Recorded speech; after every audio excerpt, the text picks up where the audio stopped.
Buen día, comencemos hablando sobre qué es la descolonización. La descolonización es un proceso de independencia de un territorio con la nación extranjera, de la que depende política, social y económicamente. Sus objetivos es el progreso y crecimiento nacional y el desarrollo de sus valores y de su cultura. Según su ideología anticolonial, sus principios eran la política pacífica y autónoma, y el fortalecimiento de los partidos liberales y el de no pertenecer a ninguna organización relacionada con el extranjero.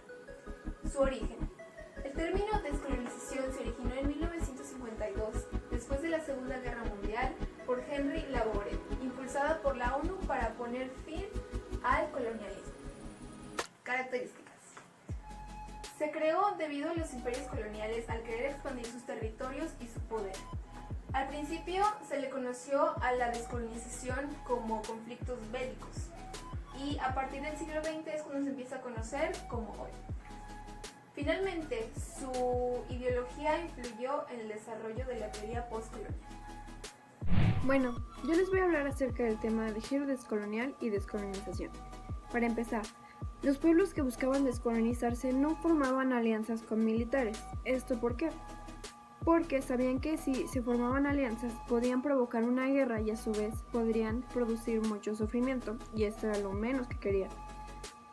Un segundo punto es que buscaban tener una postura ética y política ante todo y también tener a su vez una nueva visión de lo que estaba pasando. Buscaban retomar sus costumbres pasadas para arraigarlas a su vida actual. Una de las causas de que por qué las personas quisieron descolonizarse fue que tomaron conciencia de su pasado. Buscaban traer de nuevo su identidad.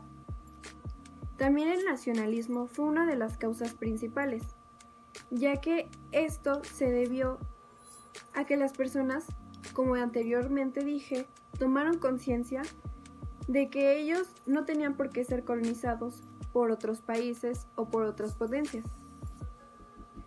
Pudo haber sido causado por muchas otras cosas, ya sean factores internos o factores externos. Oposición de los países colonizadores. Esto ocurre cuando los países conquistadores asumen todos los beneficios mercantiles y sociales de las naciones subyugadas, haciendo como consecuencia que éstas se rebelen para asumir y defender sus derechos. La ideología democrática es cuando se difunden y asimilan nociones de soberanía y autonomía que dan como consecuencia el sentimiento patrio. Esto quiere decir que se pueden manifestar de dos formas. La primera es el nacionalismo conservador. Este se enfoca en el pasado y busca la relevancia cultural. El segundo es el nacionalismo progresista. Este busca copiar de manera positiva las acciones que éste realiza en los estados potenciales. Odio radical es la propagación de ideas de libertad y democracia que genera el repudio hacia las ideas extremas. Por este motivo, las colonias buscan desprenderse de las influencias que genera el imperio. Contexto internacional. Estos son varios elementos que apoyaron al desarrollo de la descolonización. Entre ellos se encuentra la solidaridad de los pueblos independientes, el apoyo de organizaciones internacionales y el rol institucional de la Iglesia, que a partir del siglo XX favoreció a la autonomía del pueblo y el beneficio hacia los ciudadanos. La Primera Guerra Mundial duró de 1914 a 1918. Esta guerra tuvo como objetivo la defensa y la ampliación territorial. Esta guerra no solo ocasionó muchas muertes y pérdidas materiales, sino que impulsó que las naciones dependientes tuvieran principios de soberanía e igualdad.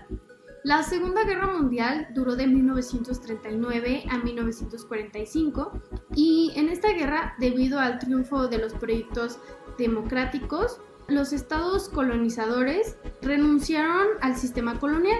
Muchas de las superpotencias mundiales habían disminuido sus actividades debido a los efectos de la Primera Guerra. Destruyeron el régimen asiático y hizo que Europa perdiera el predominio en las colonias asiáticas. Como consecuencias, la descolonización impulsó al neocolonialismo y al subdesarrollo. Quiere decir que muchas de las naciones que habían conseguido su independencia no encontraron un sistema económico que les ayudara al progreso de ellas, haciendo que éstas fueran subdesarrolladas. ¿Qué significa? Que estas naciones subdesarrolladas no tenían un sistema social administrativo, provocando y originando un desarrollo demográfico, impulsando que estas mismas tuvieran un incremento de hambre, privación de alimentos y muchas enfermedades. Bueno, yo les voy a hablar sobre la independización de Asia. Esta ocurrió entre 1945 y 1960 y pues tuvo lugar como en las colonias japonesas, donde era más frecuente este tipo de guerras. Países que apoyaron a esta independización, donde solo quedara como un solo territorio, fue Estados Unidos y la Unión Soviética, al igual que la ONU, que es una institución internacional, la cual apoyó para que se quedara como un solo territorio. Quien abogaba por que se quedara como un solo territorio era un líder nacionalista que se llama Gandhi, y otro más que ahora mismo no recuerdo. El que abogaba que se quedara como dos territorios y que se dividiera era Al Jinnah, que era un líder nacionalista que deseaba pues que fueran dos territorios. Esto también conllevó a las guerras indochinas, que fueron entre Francia y Arabia, y fueron unas de las más sangrientas. Este conflicto también fue, en algunas partes, en algunas colonias, fue pacifista. Cuando hablamos sobre la independización del África Negra, se habla sobre el capítulo cuando Reino Unido, después de la Segunda Guerra Mundial, tuvo la idea de independizar a África, con el fin de que se volviera autónomo. El primer estado en ser autónomo fue Ghana en 1957. Esto con el fin de que África se volviera, o bueno, los pueblos de África estuvieran bajo el mismo régimen político. Entre las causas de por qué África también buscaba la independencia hay tres.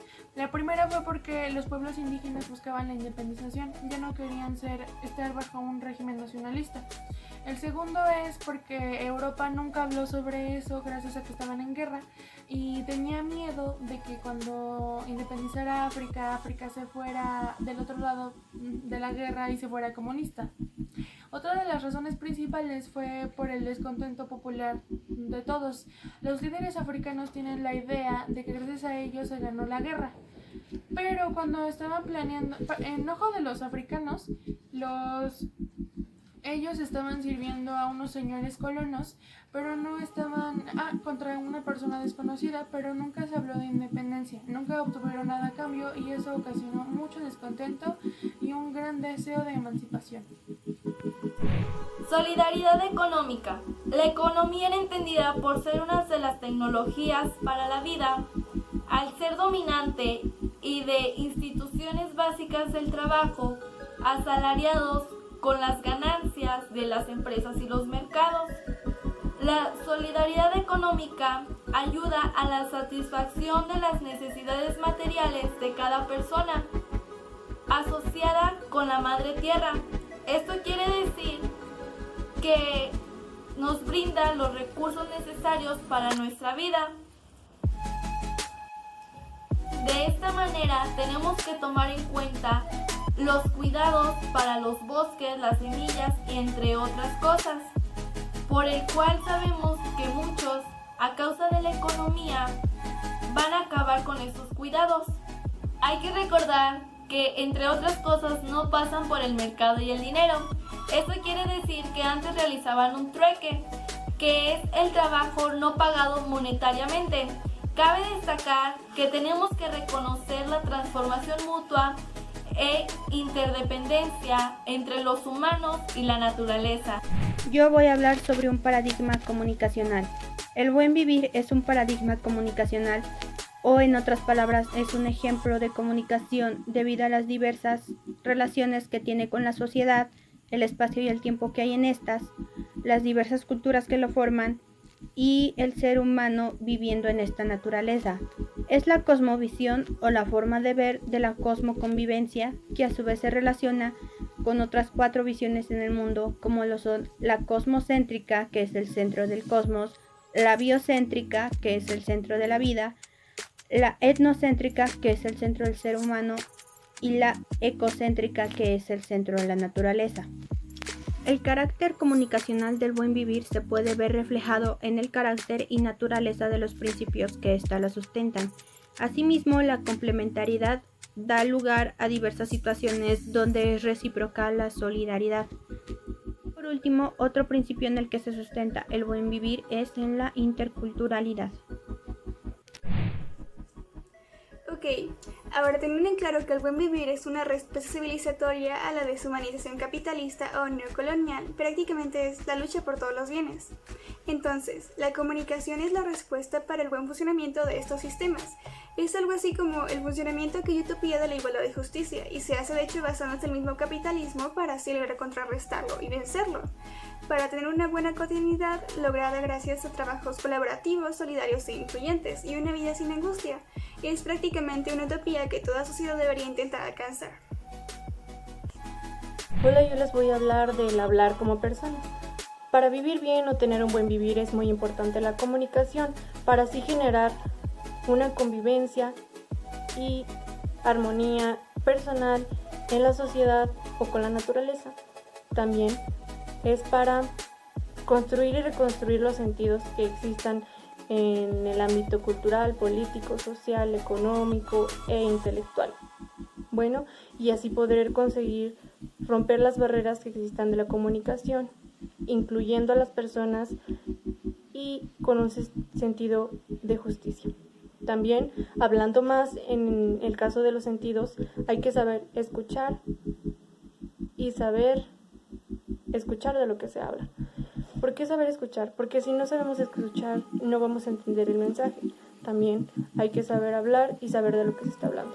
Si no sabes de lo que se está hablando, tú no vas a poder entender y no vas a poder adquirir conocimientos, tampoco vas a compartir tu opinión, y ahí es donde entra el no poder hablar. Saber hablar, porque si no sabes expresar lo que quieres dar a conocer, no serás entendido y el mensaje será distorsionado. Ya llevado a cabo el proceso de comunicación, es muy importante que después del hablar exista el actuar, que no solo se quede en palabras sino en hechos, pues estos demostrarán más. Por sus características inclusivas de las sociedades y culturas, esta es participativa, es educativa y popular, brinda diálogo, participación y convivencia y nos brinda 4 momentos en la construcción de sentidos, los cuales son el sentir, que es la realización de los ideales, el decir, que explica la realidad de sus causas y su contexto, el volver, que inicia los valores personales, y el celebrar, que busca generalizar las prácticas del buen vivir.